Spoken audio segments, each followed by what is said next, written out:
இந்த 3 செடிகள் உங்க வீட்ல இருந்ததுன்னா, அதிர்ஷ்டம் எங்கேருந்து வருதுன்னே தெரியாது. அவ்வளவு நல்லது. நெனச்சதெல்லாம் நடக்கும். அது என்ன அப்படிங்கிறத தான் இந்த பதிவுல பார்க்க போறோம். பொதுவா ஒவ்வொரு மனுஷங்களுக்குமே ஒவ்வொரு குணம் இருக்கும்.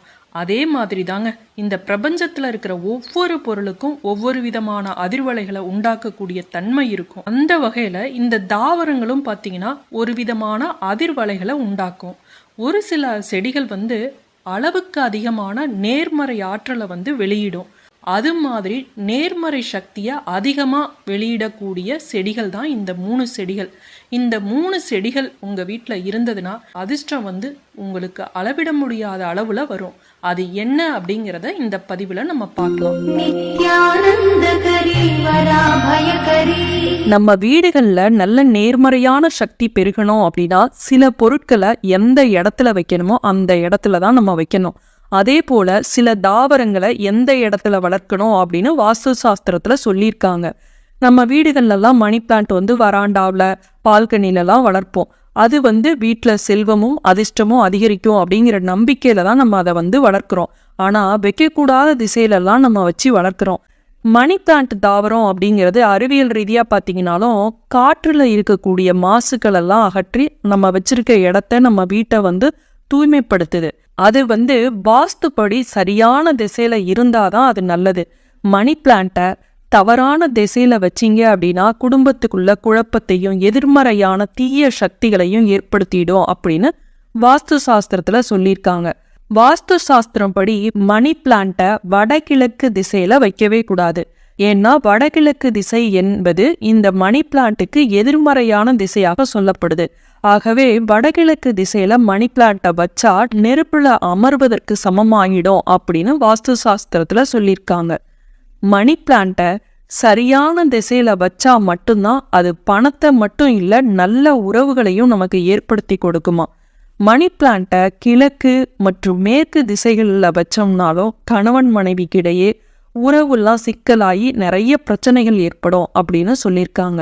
மணி பிளான்ட் செடியில இருக்கக்கூடிய இலைகள்லாம் வாட விடவே கூடாது. அந்த இலை எப்பவும் பசுமையா இருக்கணும். அப்பதான் குடும்பத்துக்கு நல்லது. மணி பிளான்ட் செடி வச்சிருக்கீங்க அப்படின்னா தினமும் அதுக்கு தண்ணி ஊத்துங்க. இந்த செடி இல்லை எந்த செடி வச்சிருந்தோம்னாலும் அதை வாட விட்டோம் அப்படின்னா அது நமக்கு நல்லதில்லை. ஒருவேளை இந்த இலை வாடிடுச்சு அப்படின்னா உடனே அதை கிள்ளி எரிந்து விடணும். உலர்ந்த வாடிய இலையெல்லாம் இருக்கு அப்படின்னா அது எதிர்மறையான சக்திகளை கொண்டிருக்கும். குறிப்பா மணி பிளான்ட் கொடியை தரையில படர விடாமல் பார்த்துக்கணும். வீட்டுல இடம் இல்லை மேல படர விட முடியலன்னு கீழே படர விடாதீங்க. கீழே அந்த மணி பிளான்ட்டோட கொடி படர்ந்தது அப்படின்னா எதிர்மறை சக்திகளை வீட்டுல அதிகரிக்கும். குடும்பத்துக்குள்ள ஒரு மந்தமான சூழலை உருவாக்கும் அப்படின்னு சொல்லியிருக்காங்க. மணி பிளான்ட்டை அதே மாதிரி கண்டிப்பா வீட்டிற்கு வெளியே வைக்க கூடாது. வீட்டுக்குள்ள வச்சாதான் ஏராளமான நன்மைகள் கிடைக்கும் அப்படின்னு சொல்லியிருக்காங்க. வீட்டுக்கு வெளியேனா நம்ம ஒரு காம்பவுண்ட் இருக்கு அப்படின்னா அதுக்கு வெளியே நம்ம மணி பிளான்ட்டை வளர்க்கக்கூடாது. வீட்டுக்குள்ளதான் அந்த மணி பிளான்ட்டை வளர்க்கணும். அழுக்கு படிந்திருக்கிற இடங்கள்ல மணி பிளான்ட்டை வைக்கக்கூடாது. சுத்தமான இடத்துல தான் வைக்கணும். மணி பிளான்ட்டை வைக்கிறதுக்கு சரியான திசை எது அப்படின்னு பார்த்தீங்கன்னா தென்கிழக்கு திசை. இந்த திசையில வச்சா மட்டும்தான் குடும்பத்திற்கு மகிழ்ச்சியும் செல்வ செழிப்பும் ஏற்படும். மணி பிளான்ட்டை வீட்டுக்குள்ளேயோ வராண்டாவிலையோ எங்க வேணாலும் வைக்கலாம். வெற்றிலையில கார்ப்புத்தன்மை இருக்கிறதுனால ஆரோக்கியம் சார்ந்த பல நல்ல விஷயங்களுக்கு இது பயன்படுது. அசைவ உணவை சாப்பிட்றவங்களுக்குலாம் அஜீரண கோளாறு வந்துருச்சு அப்படின்னா வெற்றிலை பாக்க வாயில போட்டு மென்னுகிட்டோம்னா உடனே தீர்வு கிடைக்கும். இதோட கார்ப்புத்தன்மையால இது விஷ முறிப்பு ஆற்றல் கொண்டுள்ளது. தேல் கடிக்கு வெற்றிலையை மென்னு தின்னாவே நிவாரணம் கிடைக்கும்பாங்க. வெற்றிலை கொடிய வீட்டுல வளர்த்தோம்னா விஷப்பூச்சிகள் எந்த விஷ ஜந்துக்களும் வீட்டை நெருங்காது அப்படிம்பாங்க. அதே போல வெற்றிலை வளரும் வீடுகள்ல பில்லி சூனியம் ஏவல் இது மாதிரி செய்வினைகள்லாம் செய்ய முடியாது அப்படிம்பாங்க. அப்படி இருக்கிறப்ப இத வீட்டுல வளர்த்தா என்ன பிரச்சனை வரும் அப்படிங்கறத தெரிஞ்சுக்கலாம். வெற்றிலையும் மகாலட்சுமிக்கு சொந்தமான ஒரு பொருள் தான். ஆனா அந்த வெற்றிலைய எந்த திசையில எங்க வளர்க்கணும் அப்படிங்கிறது முக்கியம். அப்பதான் வீட்டுல ஐஸ்வர்யம் பெருகும். இல்லைன்னா அது அபசகுணம் மாதிரி ஆயிடும். வெற்றிலைய நடுறதுக்கு முன்னாடி நம்ம மண்ணுல எந்தெந்த பொருளை போடணும் அப்படிங்கிறது கூட இருக்கு. இதுல ஒரு அபூர்வ மூலிகை. இது மருத்துவ குணத்தோட நிறைய ஐஸ்வர்யம் நிறைந்த ஒரு பொருளாக கருதப்படுகிறது. அதே சமயம் வெத்தலையை வந்து யாரும் தனியா வெறும் வெத்தலையை எந்த ஒரு காரணத்துக்கும் ஒரு மருந்து பொருளுக்கோ இல்ல எதுலையும் நம்ம வந்து தாம்பூலம்லாம் தெரியும், நமக்கு வெத்தலை தனியா வச்சு தரமாட்டோம். இல்ல ஒரு மருந்துக்காக கொடுக்கறோம்னா கூட தனியா வெத்தலையை தராதீங்க. வேண்டாத உறவிற்கு வெறும் வெத்தலை அப்படிங்கிற பழமொழியே இருக்கு. வெறும் வெத்தலையை கொடுத்தோம் அப்படின்னா உறவு பகையாயிடும் அப்படின்னு அந்த காலத்துல முன்னோர்கள் சொல்லியிருக்காங்க. வெற்றிலை கொடி வந்து எல்லார் வீட்லயும் வச்ச உடனே வளராது. சில பேர் வீட்டுல எல்லாம் அப்படியே பட்டு போயிரும். சில பேர் வீட்டுலதான் பச்சை பசேல்னு அப்படியே தழைத்து வளரும். நேர்மறை ஆற்றல் இல்லாததுதான் வளராததுக்கு காரணம். பாசிட்டிவ் எனர்ஜி எந்த இடத்துல நிறைஞ்சு இருக்கோ அந்த இடத்துல வந்து இந்த கொடி வந்து நல்லா செழிப்பா வளரும். கண் திருஷ்டி, கெட்ட சக்தி இதெல்லாம் இருக்கு அப்படின்னா அந்த வீட்டுல வந்து அது வளராது, அது பட்டு போயிரும். வெற்றிலையில பூ பூக்காது, காய் காய்க்காது. இந்த காரணத்தால இது ஒரு ஆண் தன்மையுடைய இலையாக பார்க்கிறார்கள். தனித்து இருக்கும் ஆண் வந்து மங்கள நிகழ்வாக இருப்பதில்லை. ஆணுடன் கூடிய பெண்ணுக்கு மங்களம் உண்டு என்பதால் வெற்றிலையை வந்து தனியாக தாம்பூலம் கொடுப்பதோ தோட்டத்தில் வளர்ப்பதோ செய்யக்கூடாது. வெற்றிலையை வந்து வீட்டோட முன்னாடி வளர்த்தோம் அப்படின்னா வம்சம் தழைக்காது அப்படிம்பாங்க. அந்த வீட்டுல இருப்பவர்களுக்கு திருமண தடை நிகழும், குழந்தை பாக்கியம் வந்து விரைவாக கிடைக்காது, வம்சத்துக்கே இது கேடு அப்படிம்பாங்க. இது எந்த அளவுக்கு உண்மை அப்படிங்கிறது பலருக்கும் தெரியாது. வெற்றிலைய வளர்த்தோம் அப்படின்னா அந்த வீட்டுல செல்வம் நிறைந்திருக்கும் அப்படிம்பாங்க. மகாலட்சுமியோட அம்சமா தான் வெற்றிலை பார்க்கப்படுது. இந்த வெற்றிலைய வளர்ப்பது செல்வ வளத்தை தரும். ஆனா அத வந்து வீட்டோட முன்னாடி வளர்க்க கூடாது. அடுத்தது வெற்றிலைய வளர்க்கும் போது இன்னொரு தவறையும் செய்யக்கூடாது. வெறும் வெற்றிலைய யாரும் யாருக்கும் தரமாட்டோம். தாம்பூலம் கொடுக்கும் போது வெறும் வெற்றிலைய கொடுக்கறது இல்ல. பாக்கு, பூவு, பழம் ஏதாவது சேர்த்து வச்சுதான் கொடுப்போம். தானம் செய்யறதுனாலும் சரி, மங்கள விஷயங்கள் குறித்த செயல்பாடுகள்லையும் சரி, வெறும் வெத்தலை யாரும் கொடுக்க மாட்டோம். அதே போலதான் வெத்தலை கொடிய வளர்த்தீங்கன்னா தனியா வளர்க்க கூடாது. அதோட வாழை மரம் இல்ல வேற பூச்செடிகள் வைத்து வளர்ப்பதுதான் நல்லது. வீட்டுல தோட்டம் மாதிரி இடம் இருக்கு அப்படின்னா வெற்றிலை கொடி வைக்கிறப்ப வடகிழக்கு மூலையில இடம் இருந்ததுன்னா அதை வைங்க. இடம் இல்ல, தோட்டம் இல்ல, வீட்டுல வந்து ஒரு தொட்டியில தான் வைக்கிறோம் அப்படிங்கிறவங்க ஈசானிய மூலையில வைத்து விட்டு அந்த செடியை வளர்க்கலாம்.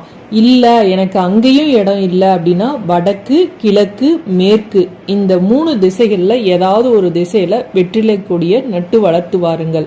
இந்த வெற்றிலை கொடியை நடுவதற்கு முன்பு குலதெய்வத்தை மனதார பிரார்த்தனை செஞ்சுக்கிட்டு சின்னதா ஒரு குழி தோண்டி அதுல 3 ரூபாய் நாணயங்கள், கொஞ்சமா மஞ்சள், கொஞ்சமா குங்குமம், பசும்பால் 1 ஸ்பூன் ஊத்தி உங்களுடைய வெற்றிலை கொடியை வந்து தலைத்து பட்டு போகாமல் வளர வேண்டும் அப்படின்னு இறைவனை வந்து மனதார வேண்டிக்கிட்டு மகாலட்சுமியை பிரார்த்தனை பண்ணிக்கிட்டு வெற்றிலை கொடியை அந்த குழிக்குள்ள உங்க கையால வச்சு சிறிதளவு மண்ணை 3 முறை போட்டு அதுக்கப்புறமா தண்ணி தெளித்து மண்ணை வந்து சமன் செய்யுங்க. செய்யறதுனால உங்களுடைய வீட்டுல வந்து வெற்றிலை செடி வந்து நல்லா வளரும்.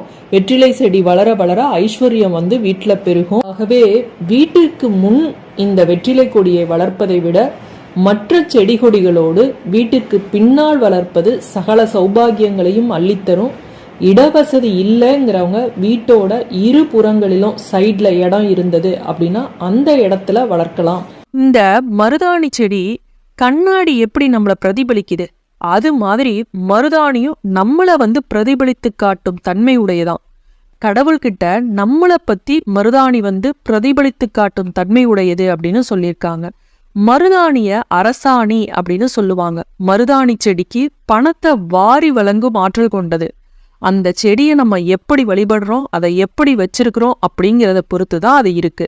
மருதாணி அப்படிங்கிறது ஒரு தேவதை வசிக்கும் ஒரு செடியாக வாஸ்து சாஸ்திரத்துல சொல்லப்பட்டுள்ளது. அதாவது மருதவாஷினி அப்படிங்கிற ஒரு பெண் தான் மருதாணியா அடுத்த பிறவியில உருவானாங்க அப்படின்னு தெரியும். உங்களுக்கு இதை பற்றிய கதைகள்லாம் கேள்விப்பட்டிருப்பீங்க. என்னோட பதிவிலே ஏற்கனவே நான் மருதாணியோட வரலாறை பற்றி போட்டிருக்கேன். அதோட லிங்க் வேணா கீழே டிஸ்கிரிப்ஷன் பாக்ஸில் கொடுக்குறேன். மருதாணி கதை நிறைய பேர் தெரிஞ்சிருப்பீங்க. தெரியாதவங்க யாராவது இருந்தால் அதை தெரிஞ்சுக்குங்க. வீட்டில் மருதாணி செடி வளர்த்தால் வீட்டில் எப்படி பணவரவு அதிகரிக்கும் அப்படிங்கிறது இந்த பதிவில் தெரிஞ்சுக்கலாம். இந்த மருதாணி செடியானது யமனிடமும் சீதையிடமும் வரம் பெற்று வந்த செடி. அது மட்டும் இல்ல, சீதாதேவியின் விருப்பத்தின்படி ஸ்ரீராமரிடமும் வரம் பெற்ற செடி என்ற பெருமையும் இதற்கு உண்டு.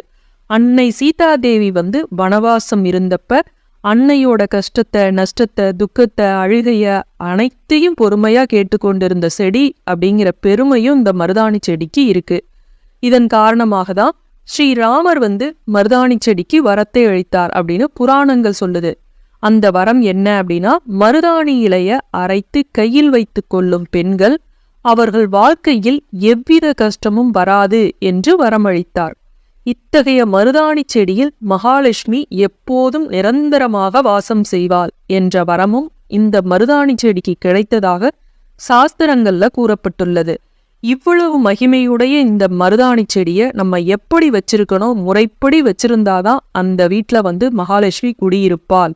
இந்த மகாலட்சுமி அம்சம் நிறைந்த இந்த மருதாணி செடியை வீட்டோட முன் வாசல்ல வளர்த்தோம் அப்படின்னா எதிர்மறை ஆற்றலானது நமது வீட்டு வாசல்ல தாண்டி வீட்டுக்குள்ள வராது.